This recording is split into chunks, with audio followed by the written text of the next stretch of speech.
नमस्कार, आप देख रहे हैं स्पेशल रिपोर्ट न्यूज रूम से। आपके साथ मैं हूं अंजना ओम कश्यप। आज बात उस सियासी खेल की जिसमें समझना आपको है कि ये सेल्फ गोल है या फिर सियासी गोल है।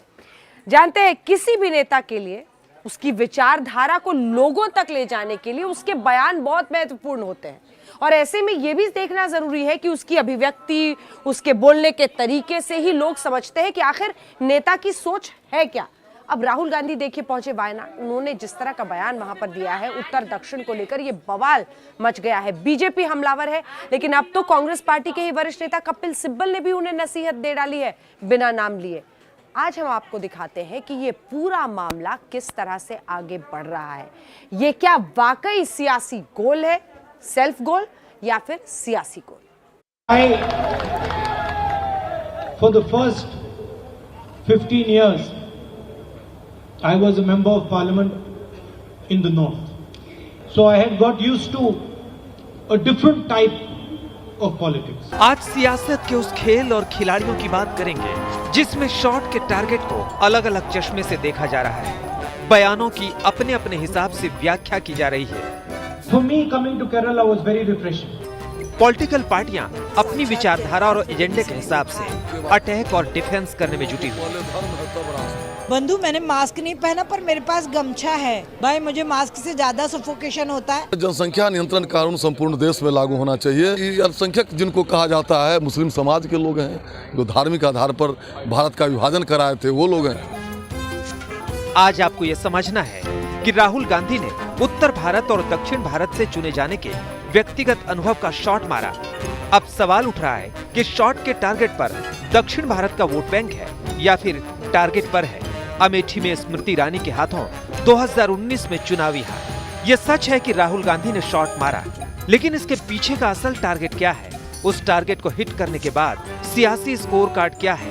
सियासत के मैदान में दो और शॉट की बहुत चर्चा है। बिहार में बीजेपी एमएलए ने बढ़ती जनसंख्या पर गोल दागा, तो क्या एमएलए के टारगेट पर हैं मुसलमान? ये बताएंगे।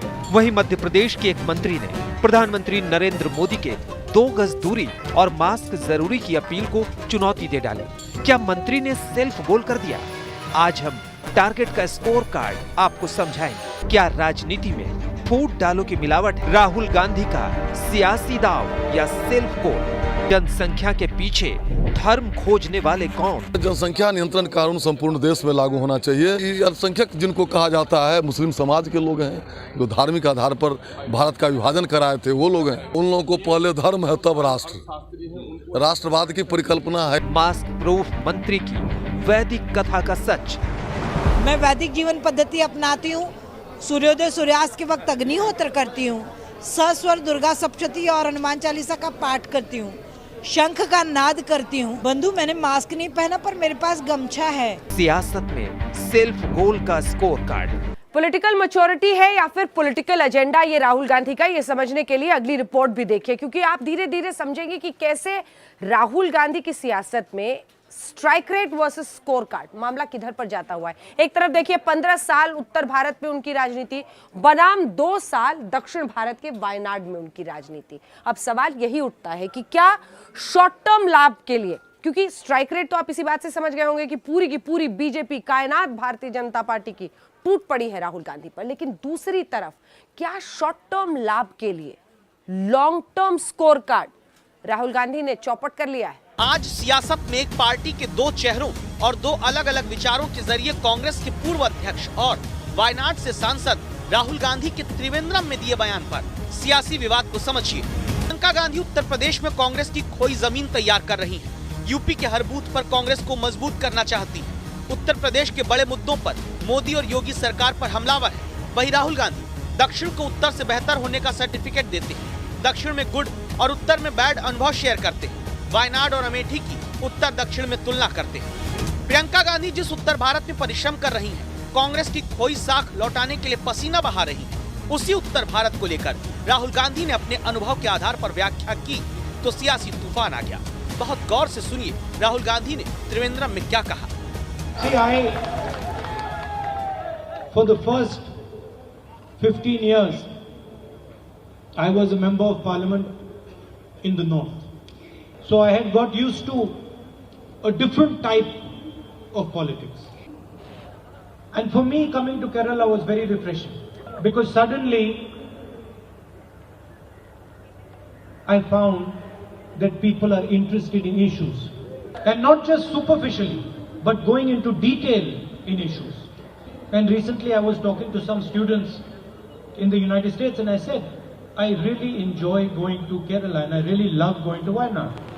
It is not just the affection, because affection of course is there, but it is the way you do your politics.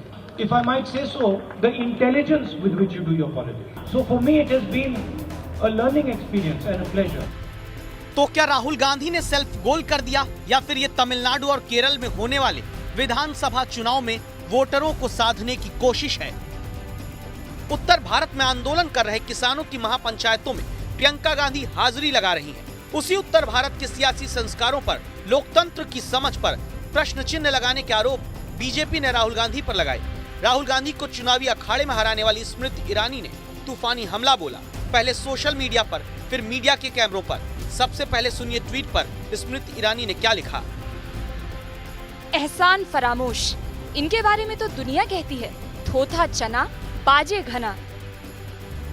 पहले सोशल मीडिया पर हमला, फिर राहुल के बयान पर साक्षात शब्द भेदी बाण दागे। राहुल गांधी ने जो बयान दिया, ये उस क्षेत्र के बारे में दिया जिसने 50 साल तक उनके परिवार को सत्ता दी। ये उस क्षेत्र के बारे में बोला जिसमें वो ढोंग करते रहे कि क्षेत्र की जनता मेरे लिए परिवार है। और ये ढोंग सिर्फ उन्होंने नहीं किया, उनके परिवार ने भी किया। और कोई अपने परिवार को इस तरह से सार्वजनिक अपमानित करता है? हिंदी हार्टलैंड की पार्टी भारतीय जनता पार्टी को बैठे बिठाए बड़ा मुद्दा मिल गया। जिस बीजेपी पर राहुल गांधी हमलावर हैं, आज सियासी पिक्चर पूरी तरह बदली दिखी। बीजेपी आक्रामक मोड में आ गई। दक्षिण भारत से आने वाले विदेश मंत्री जयशंकर ने भी राहुल के बयान में बंटवारे वाली सोच की लाइन खोजी। वही पूरी कांग्रेस अपने नेता के बयान के डैमेज कंट्रोल में जुटी दिखी। ये पप्पू जो है पॉलिटिकल पाखंड की पिलपिली प्रयोगशाला बन गया है। और जो पप्पू पॉलिटिकल पाखंड की पिलपिली प्रयोगशाला बन जाए तो वो इसी तरह का कि साउथ में रिफ्रेशमेंट और नॉर्थ में एक्सपेरिमेंट। दरअसल जो एक परिवार के घोंसले में सिमटी हुई पार्टी है, परिवार के घोंसले में सिमटी हुई पार्टी और पप्पू के चोचलों में लिपटा हुआ पूरा नेतृत्व। सूप बोले तो सूप बोले, छल्ली बोले जिसके 72 छेद, एक कहावत। विभाजनकारी नीति जिसका आत्मा और प्राण है, जिसके जरिए भाजपा राजनीतिक लाभ लेती रही है। और कांग्रेस ने देश की एकता और अखंडता के लिए इंदिरा गांधी का बलिदान दिया। राहुल गांधी के बयान पर बीजेपी की घेरेबंदी को समझिए। पार्टी अध्यक्ष जेपी नड्डा ने हमला बोला, उत्तर प्रदेश के सीएम योगी ने हमला बोला, स्मृति ईरानी ने मोर्चा संभाला। बिहार विधान परिषद में तो बीजेपी के एमएलसी संजय मयूख राहुल गांधी के खिलाफ निंदा प्रस्ताव लाए। जाहिर है सियासी मैदान में सियासी गोल और सेल्फ गोल की चर्चा होती रही तो राहुल के बयान पर अमेठी के लोगों का भी रिएक्शन आया। अमेठी के लोग मुद्दों पे ही बात करते हैं। उस मुद्दों का नतीजा रहा है कि वो यहाँ से 10 साल सांसद रहे, उनके पिताजी सांसद रहे, उनकी माताजी सांसद रही, और वो पागल तरीके बात करते हैं। राहुल के बयान पर सियासी तूफान मचा है, लेकिन एक बार फिर राहुल पुडुचेरी में जो गलत फैक्ट बोला था वही केरल के कोल्लम में रिपीट कर दिया। No one speaks for you in Delhi. So the first thing I would like to do is have a ministry dedicated to the fishermen of our country, so that your issues can be defended and protected across the country. इधर बयान आया, उधर राहुल गांधी पर एक बार फिर गिरिराज सिंह ने हमला बोला। हरम का हफीम जरूर वो खा लिए जो एक डिपार्टमेंट हो, फिशरी डिपार्टमेंट, जिसमें वो क्वेश्चन करते हों खुद अपने हस्ताक्षर से, उस विभाग के विषय में भी पूछते हैं कि एक अलग मछुआ का विभाग होगा। मछुआ का विभाग है अलग से। बड़े नेताओं के एक एक शब्द को बहुत गौर से सुना जाता है और उनके एक एक शब्दों की व्याख्या होती है। मतदाता तो मतदाता होता है ना, हर मतदाता जहां भी वो होगा वो समझदार मतदाता है। उसको मालूम है कि किसको वोट देना है, क्यों वोट देना है, किस राजनीतिक दल को वोट देना है, किस प्रत्याशी को वोट देना है। मतदाता को सब समझ है, चाहे वो साउथ का हो चाहे वो नॉर्थ का हो। तो मैं कोई व्यक्तिगत रूप पे कोई टिप्पणी नहीं करना चाहता, लेकिन हमें मतदाता को कहीं का भी हो उसको पूरा हमें रिस्पेक्ट देना चाहिए। इसके बावजूद राहुल गांधी अपने बयानों से नई नई हेडलाइंस बनाते हैं, लेकिन यही हेडलाइन उनकी पार्टी को बैकफुट पर खड़ा कर देती है। आप देखिए, जिस वक्त सियासी हंगामा मचा था उस वक्त राहुल क्या कर रहे थे। त्रिवेंद्रम से पी गोपी कृष्णन उन्नीथन के साथ ब्यूरो रिपोर्ट आज तक। अमेठी में राहुल गांधी को स्मृति ईरानी ने हराया था। आज जमकर टूट पड़ी वो राहुल गांधी पर। उनसे बात की हमारे सहयोगी ने। इस एक्सक्लूसिव बातचीत में देखे राहुल गांधी के सियासी संस्कारों पर स्मृति ईरानी ने सवाल खड़े कर दिए। हमारे साथ बातचीत करने के लिए केंद्रीय मंत्री स्मृति ईरानी। स्मृति जी, आप अमेठी से सांसद हैं। कल राहुल गांधी एक सभा में एक जवाब दे रहे थे। उन्होंने कहा कि वो 15 साल एक ऐसे क्षेत्र से थे जहां से वो अब यहां चुनकर आए तो तरोताजा फील करते हैं। उनको लगता है कि लोग यहां पे मुद्दों को समझते हैं।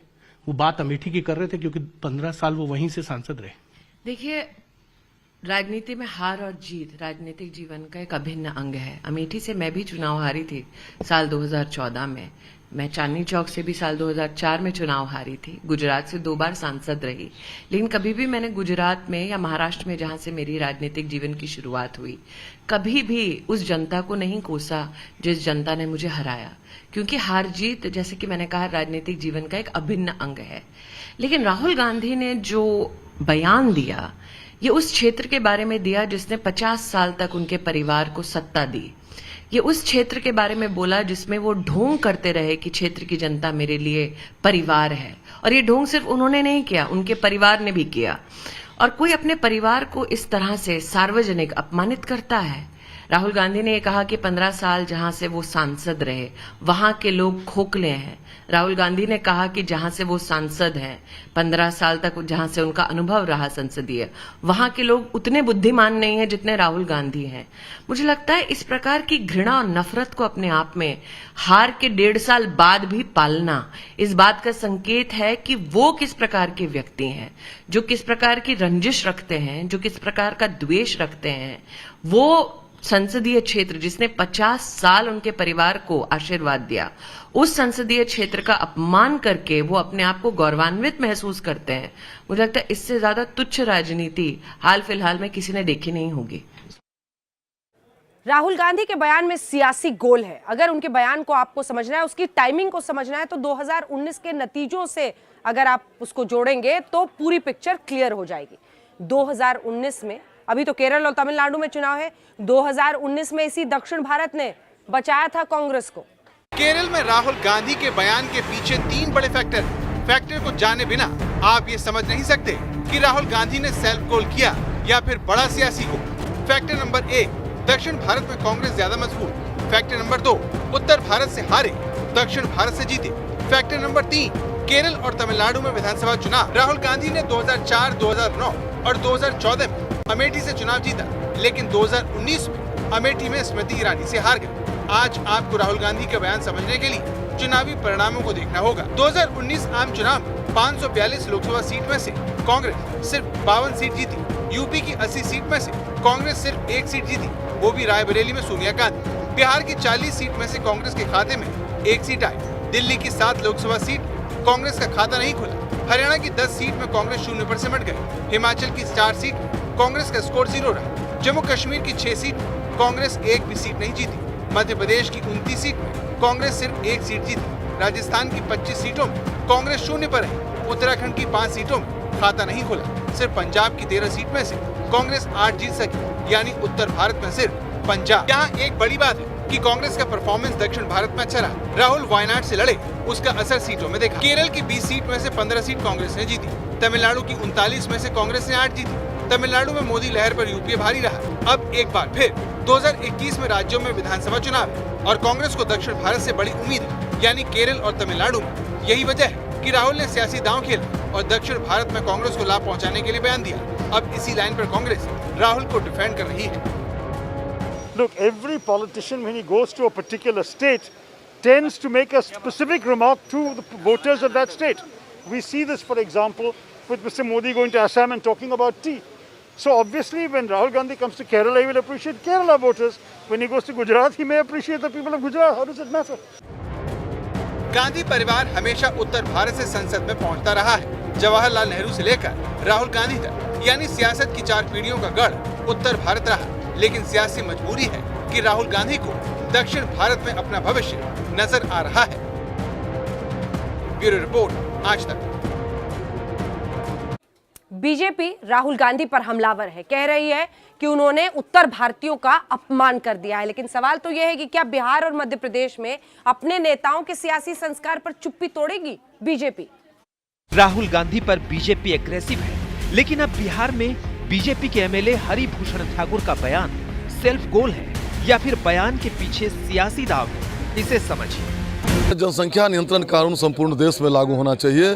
चूंकि संसाधन सीमित हैं, जल चाहे थल हो, चाहे अनाज की कैपेसिटी हो पृथ्वी की, ये जमीन रबर का टुकड़ा नहीं है जो नमरेगा। अल्पसंख्यक जिनको कहा जाता है मुस्लिम समाज के लोग हैं, जो धार्मिक आधार पर भारत का विभाजन कराए थे, वो लोग हैं। मंगलवार को बजट सत्र में राज्यपाल के अभिभाषण पर चर्चा के दौरान मुख्यमंत्री नीतीश कुमार ने प्रजनन दर में आई कमी की बात सदन में कही, तो सदन के बाहर बीजेपी के एमएलए ने इसे हिंदू और मुसलमान में बांट दिया। कहा सिर्फ हिंदू हम दो हमारे दो के बारे में सोचते हैं, जबकि धर्म विशेष जनसंख्या बढ़ाने में लगा हुआ। बीजेपी के एमएलए हरिभूषण ठाकुर के बयान पर सियासी बवाल मचा। विवादित बोल पर मुख्यमंत्री नीतीश कुमार से भी सवाल पूछा गया तो उन्होंने सीधे तौर पर इसका जवाब नहीं दिया। कहा बिहार में सभी तबके के लिए सरकार काम कर रही है। वहीं एआईएमआईएम ने बीजेपी पर हमला बोला। जनसंख्या में गिरावट में धर्म की मिलावट वाली व्याख्या के पीछे बीजेपी के नेता ने सियासी फायदे के लिए सेल्फ गोल। अब एक और तस्वीर देखिए, यह है मध्य प्रदेश सरकार में पर्यटन मंत्री उषा ठाकुर। माननीय मंत्री ने मास्क नहीं लगाने पर वैदिक ज्ञान का प्रवचन दिया। अब सवाल है कि प्रधानमंत्री मोदी मास्क है जरूरी कह रहे हैं, लेकिन बीजेपी की एक मंत्री मास्क की आवश्यकता पर प्रश्न चिन्ह लगा रही है। आखिर बीजेपी की मंत्री के गोल के पीछे क्या है? मैं वैदिक जीवन पद्धति अपनाती हूँ, सूर्योदय सूर्यास्त के वक्त अग्निहोत्र करती हूँ, सस्वर दुर्गा सप्तशती और हनुमान चालीसा का पाठ करती हूँ, शंख का नाद करती हूँ। ये सारी चीजें वातावरण को सकारात्मक बनाती हैं और रोग प्रतिरोधक क्षमता को भी बढ़ाती। उषा ठाकुर मंत्री हैं, जिम्मेदारी है लोगों को जागरूक करने की, लेकिन जब मंत्री अपने वैदिक ज्ञान से कोरोना प्रूफ होने की बात कह रही हैं, तो हालात भगवान भरोसे ही समझिए। पटना से रोहित सिंह के साथ रवीश पाल सिंह, भोपाल, आज तक। स्पेशल रिपोर्ट में न्यूज रूम से फिर आपका स्वागत है। आपके साथ मैं हूं अंजना ओम कश्यप। अब बात उस दुनिया के सबसे बड़े क्रिकेट स्टेडियम की जिसका उद्घाटन आज देश के राष्ट्रपति रामनाथ कोविंद ने किया। लेकिन जब नाम का ऐलान हुआ नरेंद्र मोदी स्टेडियम, उसके बाद से सियासी कोहराम मच गया। कांग्रेस पार्टी कह रही है यह सरदार वल्लभ भाई पटेल का अपमान है। दुनिया का सबसे बड़ा क्रिकेट स्टेडियम, सबसे बड़े क्रिकेट स्टेडियम पर बड़ा विवाद। क्रिकेट स्टेडियम के नाम पर कोहराम। खेल का ये मैदान भारत के लिए गौरवशाली पल लेकर आया। राष्ट्रपति रामनाथ कोविंद ने जब मोटेरा क्रिकेट स्टेडियम का उद्घाटन किया तो हर देशवासी का सीना गर्व से तन गया। आज से हर देशवासी गर्व से कह सकता है कि हमारे देश में दुनिया का सबसे बड़ा क्रिकेट स्टेडियम है। इस अति आधुनिक और भव्य स्टेडियम की परिकल्पना व निर्माण योजना प्रधानमंत्री श्री नरेंद्र मोदी द्वारा तभी पूरी कर ली गई थी जब वो गुजरात के मुख्यमंत्री थे। अहमदाबाद के इस गौरवशाली स्टेडियम और स्पोर्ट्स कॉम्प्लेक्स का सपना प्रधानमंत्री नरेंद्र मोदी ने देखा था। प्रधानमंत्री नरेंद्र मोदी का ये सपना था और ये सपना उन्होंने तब देखा था जब वो गुजरात के मुख्यमंत्री हुआ करते थे। 2012 में जब वो जीसीए के प्रेसिडेंट थे, यानी गुजरात क्रिकेट एसोसिएशन के प्रेसिडेंट थे, उस वक्त उन्होंने ये सपना देखा था और उसी सपने को अब साकार होता हुआ हर कोई देख रहा है। प्रधानमंत्री मोदी खुद इस मौके पर मौजूद नहीं थे, लेकिन गृह मंत्री अमित शाह ने बाकायदा बताया कि कैसे मोदी ने स्टेडियम और स्पोर्ट्स कॉम्प्लेक्स की प्लान और स्पोर्ट्स इंफ्रास्ट्रक्चर के बनने के साथ ही अहमदाबाद भारत में स्पोर्ट्स सिटी के नाम से जाना जाएगा, जो हमारे प्रधानमंत्री नरेंद्र मोदी जी गुजरात के मुख्यमंत्री थे तब देखा हुआ उनका सपना था। मित्रों, आज मैं जब यहां पर इस कार्यक्रम में बोल रहा हूं तब मुझे मोदी जी का ये सभी जो सुविधाएं खड़ी हो रही है, इसके लिए उनकी जो दूरदर्शिता थी, उनका जो विजन था, उसका जिक्र अगर मैं नहीं करूंगा तो मेरी बात अधूरी रह जाएगी। मोदी जी जब गुजरात के मुख्यमंत्री बने, कई बार उन्होंने गुजरात के मंत्रिमंडल में कहा कि गुजरातियों को 2 चीजों में आगे बढ़ना चाहिए, सब चीज में हम आगे, 2 चीजों को नहीं छोड़नी चाहिए, एक स्पोर्ट्स और दूसरा सेना में भर्ती। एक तरफ तो अहमदाबाद से मोटेरा क्रिकेट स्टेडियम से देश का गौरव जुड़ा, तो वहीं विवादों की शुरुआत भी हो गई, क्योंकि इस स्टेडियम का नाम प्रधानमंत्री नरेंद्र मोदी के नाम पर रख दिया गया। ऐलान के साथ बाकायदा बैनर टंग गया। विश्व के सबसे बड़े cricket stadium Sardar Patel Motera cricket stadium का नाम अब बदलकर नरेंद्र मोदी स्टेडियम रख दिया गया है, जिसको लेकर यहाँ पे उसका जो नाम है वो भी लगा दिया गया है। और अब जब इतने साल बाद ये स्टेडियम बनकर तैयार है, तो गुजरात क्रिकेट एसोसिएशन की ओर से आज उनके नाम का प्रस्ताव दिया। अहमदाबाद में स्टेडियम का नामकरण प्रधानमंत्री नरेंद्र मोदी के नाम पर हुआ। इधर सियासी विवाद शुरू हो गया। कांग्रेस ने इसे सरदार वल्लभ भाई पटेल के अपमान से जोड़कर देखा। कांग्रेस नेता राहुल गांधी ने पीएम मोदी पर तंज कसते हुए अपने ट्वीट में लिखा, बहुत बढ़िया, सच्चाई कैसे खुद सामने आती है। Narendra Modi stadium, Adani and Reliance and Jay Shah की अध्यक्षता में हम 2 हमारे 2। गुजरात के कांग्रेस नेता हार्दिक पटेल ने अपने ट्वीट में लिखा, दुनिया के सबसे बड़े अहमदाबाद स्थित सरदार पटेल क्रिकेट स्टेडियम का नाम बदलकर नरेंद्र मोदी क्रिकेट स्टेडियम रखा गया है। क्या ये सरदार पटेल का अपमान नहीं है? सरदार पटेल के नाम पर मत मांगने वाली भाजपा अब सरदार साहब का अपमान कर रही है। गुजरात की जनता सरदार पटेल का अपमान नहीं सहेगी। विश्व का सबसे बड़ा स्टेडियम बना है, उससे हम लोग खुश है, हम राजी है, लेकिन सरदार पटेल स्टेडियम का नाम बदलकर नरेंद्र मोदी स्टेडियम करने की जरूरत क्या थी? जिस तरह से सरदार साहब के नाम पर राजनीति की जाती है और एक तरफ सरदार साहब के नाम को मिटाने का प्रयास होता है, मुझे आपत्ति इस बात की है कि क्या सरदार साहब ने आरएसएस पर पाबंदी लगाई थी उसी वजह से कि आरएसएस के चेले सरदार साहब का नाम मिटाने में लगे हैं? क्रिकेट के नाम के साथ नाम बदलने की जरूरत क्या? सोशल मीडिया पर कांग्रेस नेताओं ने सरकार के इस फैसले के खिलाफ आवाज बुलंद कर दी। कांग्रेस महासचिव प्रियंका गांधी वाड्रा ने बिना मोदी का नाम लिए अपने ट्वीट में लिखा, इस मिट्टी में कुछ अनूठा है जो कई बाधाओं के बावजूद हमेशा महान आत्माओं का निवास रहा है, सरदार पटेल। विपक्ष ने मोदी के नाम पर स्टेडियम के नामकरण को लेकर मोर्चा खोल दिया। जिस वजह से वो प्रधानमंत्री उन्हें आरएसएस बनाना चाहती थी, शायद आज वो मकसद हल हो गया है, आज वो उन्हें हासिल हो गया। ठेस पहुंचती है देश की आत्मा को जब आप इतने बड़े नेता के नाम को हटाकर अपना नाम ला। हालांकि गृह मंत्री अमित शाह ने साफ किया कि सिर्फ स्टेडियम का नाम बदला है, पूरे कॉम्प्लेक्स का नाम सरदार पटेल के ही नाम पर है। स्टेडियम उस कॉम्प्लेक्स का एक हिस्सा भर है। भारत के लौह पुरुष, भारत रत्न और गुजरात के सुपुत्र सरदार वल्लभ भाई पटेल के नाम के साथ जोड़कर एक बड़े स्पोर्ट एन्क्लेव का भूमि पूजन करने की शुरुआत आज राष्ट्रपति महोदय के हाथ से हुई। अहमदाबाद में दुनिया के सबसे बड़े स्टेडियम के उद्घाटन के बाद कहां तो भारत और इंग्लैंड के बीच डे नाइट मैच शुरू होना था, लेकिन उससे पहले यहां सियासी मैच शुरू हो गया। अहमदाबाद से गोपी घांगर के साथ आज। दुनिया के सबसे बड़े स्टेडियम का नाम जब प्रधानमंत्री नरेंद्र मोदी पर रखा गया तो जाहिर तौर पर कांग्रेस पार्टी के नेताओं को यह हजम नहीं हुआ। खूब सारे सियासी तीर चले, लेकिन इधर से जवाब सरकार की तरफ से भी दिया गया। तो सरदार पटेल की इतनी मान्यता है इनके मन में भी और हृदय में भी, तो मुझे अच्छा नहीं लगा कि इन्होंने सरदार पटेल का नाम, स्टेडियम का नाम बदल दिया। लेकिन ये देखिए, ये उनकी अपनी दिलचस्पी है इन बारों में, शायद उन्होंने नहीं रखा हो, उनके कोई करीब लोगों ने रखा हो। मोटेरा स्टेडियम का नाम बदला है, वो परिसर वल्लभ भाई पटेल, सरदार पटेल ही है। क्या गजब किया है, दुखद है कि सरदार पटेल जिस देश ने देश की एकता और रियासतों को विलीन करके भारत गणराज्य बनाया, स्वयं मोदी जी ने अमेरिकन राष्ट्रपति ट्रंप की उपस्थिति में सरदार पटेल स्टेडियम कहा था, और जो सरदार पटेल स्टेडियम था उसको अपने जिंदा रहते नरेंद्र मोदी जी ने अपने नाम से समर्पित कर दिया। उनकी लंबी उम्र हो, लेकिन सरदार पटेल का नाम हटाकर अपना नाम करना गुजरात की जनता का अपमान है। क्या आज तक सोनिया जी और राहुल गांधी ने केवड़िया में जो दुनिया की सबसे ऊंची सरदार पटेल की प्रतिमा बनी है उसकी तारीफ की है क्या? गए भी नहीं। गए भी हैं क्या?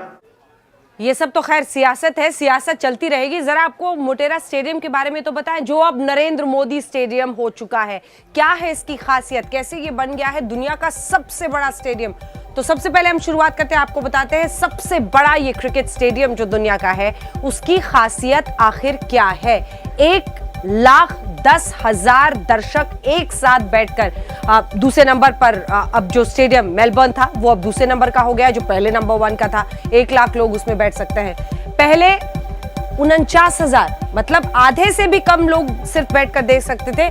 पहले इसकी दर्शक क्षमता जो है वो 49,000 थी। 4 ड्रेसिंग रूम है, जो पहला स्टेडियम है पूरी दुनिया का जिसमें 4 ड्रेसिंग रूम है।